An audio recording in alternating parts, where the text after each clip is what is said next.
Lalabanan ni Pangulong Ferdinand Bongbong Marcos Jr. ang mga bagong halal na senador sa 2025 midterm elections. Kung ang magiging papel nila sa Senado ay obstructionist at hindi oposisyon, ayon sa Malacanang. Sinabi ni Palace Press Officer Attorney Claire Castro na umaasa si Pangulong Marcos na bawat isa sa mga nahalal sa pwesto ay tutugon sa pangangailangan ng taong bayan at hindi para sa iilang interes lamang. Welcome anya sa Pangulo ang mga nanalong kandidato sa katatapos na midterm elections at hangad na magkaisa upang tugunan at lutasin ang mga problema at ngangailangan ng taong bayan. Umaasa ang Pangulo na ang bawat isa sa kanila na binoto ng sambayanan ay tutugon sa pangangailangan ng taong bayan. Ang trabaho nila ay para sa bayan at hindi para sa iilang interes, ani Castro. Sinabi ni Castro na inaasahan na ng administrasyon ang presensya ng lehitimong oppositionists.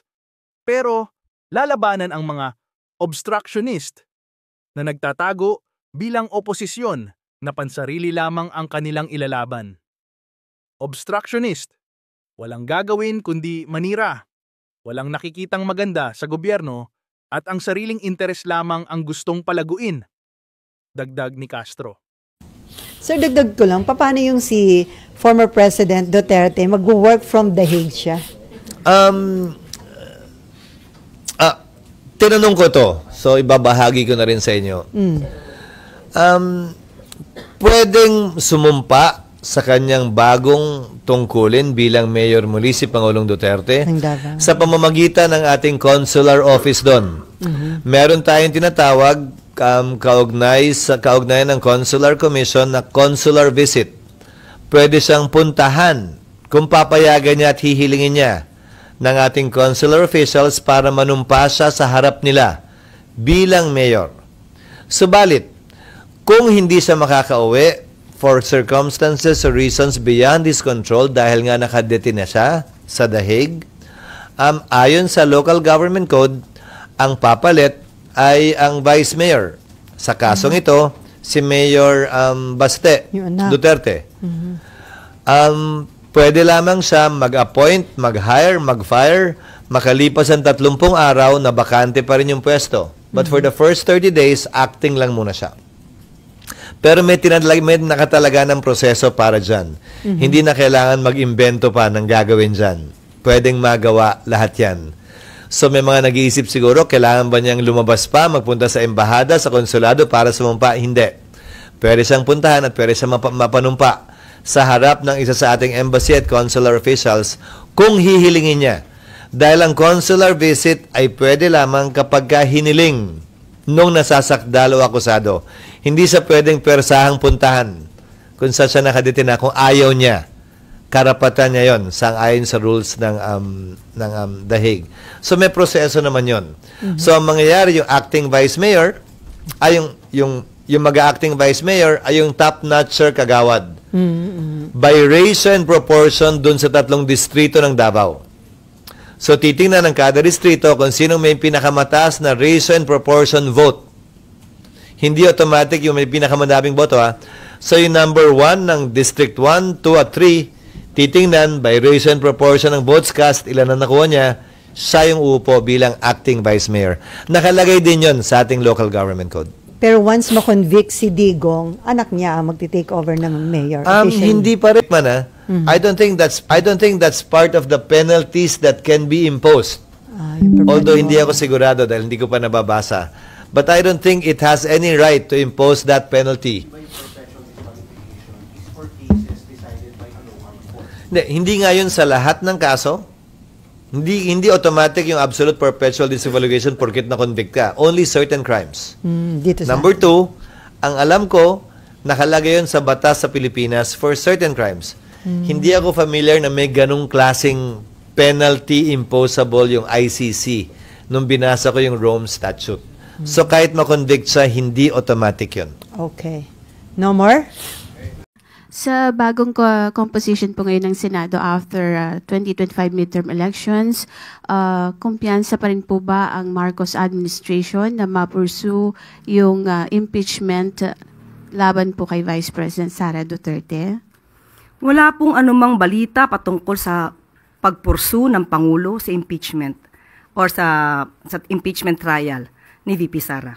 So yan po ay ating tinututulan at pinasisinungalingan po. Wala pong sinasabing anumang pagkumpiyansa na para mapatalsik o matanggal sa pwesto ang Vice Presidente. Ma'am, with 6 administration-backed candidates in the Magic 12, how do you think this would help advance the President's legislative priorities po? Thank you. Ngayon po, na naboto na po ang mga susunod na mga leaders natin, umaasa ang Pangulo na ang bawat isa, ang lahat sa kanila, na binoto ng sambayanan, ay tutugon sa pangangailangan ng taong bayan.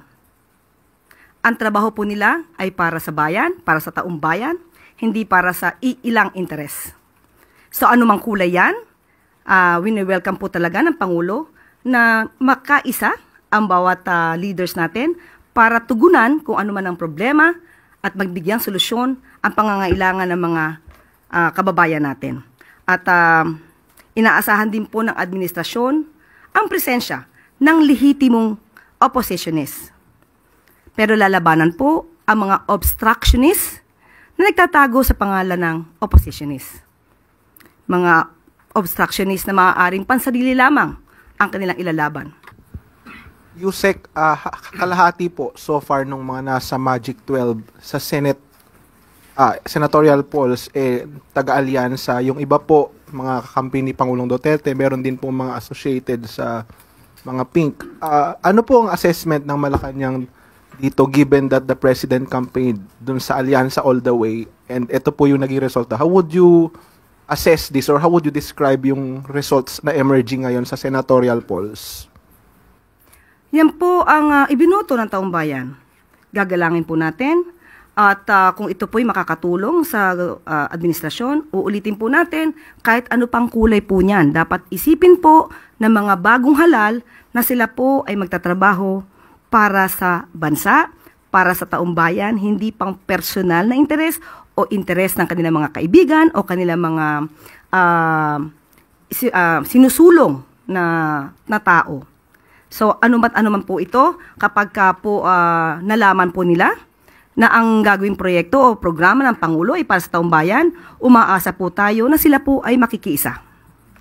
Meron din pong mga nag-attribute ng resulta na ito sa nangyayari po kay dating Pangulong Rodrigo Duterte, no? Kagaya po ni Senator De La Rosa, ni dating Chief Legal Counsel Salvador Panelo. Sabi nila ito daw ay nagbabadya o nagre-reflect ng protest vote at sabi nga po ni dating Secretary Panelo, it's a thunderous repudiation of the Marcos administration and its relentless campaign to quote-unquote persecute the Duterte family.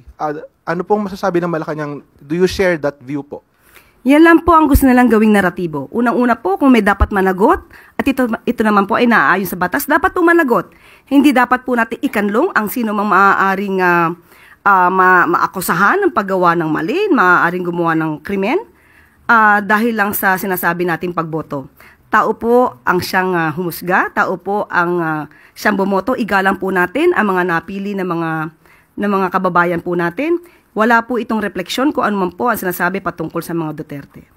6 out of 12. Overall po ba, masasabi po bang satisfied ang Pangulo sa naging resulta ng senatorial polls or at least yung emerging na resulta ng senatorial polls? Satisfied po ang Pangulo dahil nalaman po natin na iba pang mga naboto ay mayroon sariling dignidad, may sariling paniniwala at ang karamihan po doon ay para sa bayan at hindi para sa ibang bansa.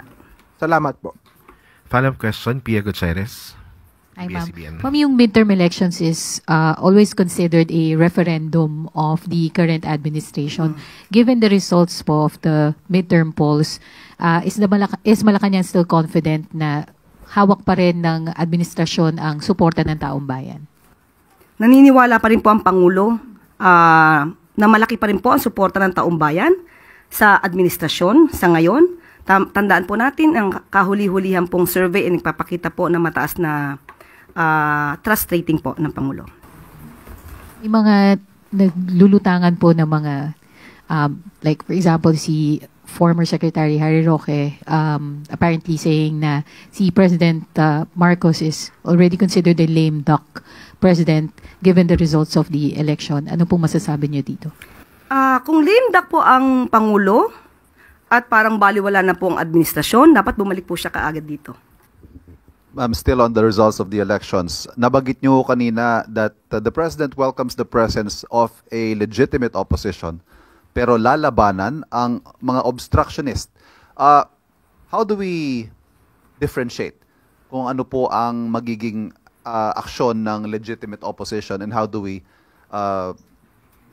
categorize the others na at masabi nating obstructionist? Napakadali pong sagutin yan. Una-una, pag sinabi nating lehitimong oppositionist, ang ipinaglalaban nila ay ang bansa, ang interes ng taong bayan, hindi ang personal na interes. Obstructionist, walang gagawin, kundi manira, walang makikitang maganda sa ginagawa ng gobyerno, at ang sariling interes lamang ang gustong palagawin.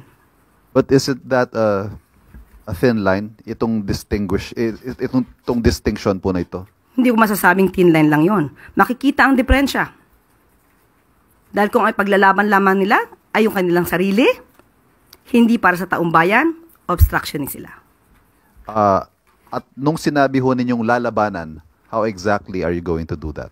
Kung gagawa man sila ng fake news, kung ano-ano mang mga balita o ano-ano mang mga statement na maaari makasira sa gobyerno ng walang basihan, ito po ay ating tutugunan kagad. Una-una na-insulto kami, no? Na-insulto kami kasi we have been at the forefront nitong laban kina Duterte since 2016. So 9 years yan. Mabigat na bakbakan yan. Personal yan. Talagang binantaan ako ng buhay. Sinampahan ng kung ano-anong kaso. Hinaras kami. Lahat-lahat ginawa. Inipit. Pero kailangan tindigan yon. Ngayon, may mga kasamahan ako na nandiyan dyan sa laban niya. Nandiyan dyan sina Senator Laila de Lima, sila Senator Risa, yung Magdalo, Akbayan, yung Tindig Pilipinas, may mga ilang mga religious personalities. Kilala namin yung mga nandoon sa harap. Meron ding mga members ng opposition nun na wala sila sa forefront. And si Senator Bam was once one of those personalities. Yan, sila VP Lenny. Ando doon lang naman sila sa likod eh. Wala sila sa forefront. So they had the luxury of taking a break o ikot sila. Kumbaga, parang they had that luxury. Kaya hindi nila naramdaman yung brunt of yung pinagagawa ng mga Dutertes. Kaya nung sinabi niya yan, hindi niya kinonsider yung naramdaman namin dun sa laban na yon. Hindi niya kasi naramdaman yon dahil nandoon naman siya sa likod all this time. Hindi natin minamaliit yung naging participation niya during the time ni President Duterte, but dun sa laban kay Duterte, talagang wala sila sa forefront. Okay. So nakaka-insulto yung ginawa na yon, na issue to ng mga politiko kasi this is very, very important for us. It is very personal to us kasi alam namin kung ano, what the Dutertes are capable of doing. Nakita nila din yon, di ba? Patayan, grabing korupsyon, nilubog tayo sa utang, hindi marunong mamahala, talagang sindikato lang yung ginawa, yung Alice Go na mga skandalo na yan, yung mga fake passports na yan, POGOs, lahat na, Chinese agents, lahat yan ginawa ng mga Dutertes, tapos sasabihin mo, issue lang ng politiko. Ngayon, kung makabalik sa pwesto yang si Sara Duterte, whether 2028 or sooner, paano yun? Ano ba to? Issue pa rin ba ng politiko ito? Yun sana sa akin, sabi ko, sana iniisip muna yung pagsalita. Ngayon, na-offend sila na bakit daw ako nagalit. Hindi niyo ba naisip muna yon? Yung sinabi niyo kung kagalit-galit yun. Yun.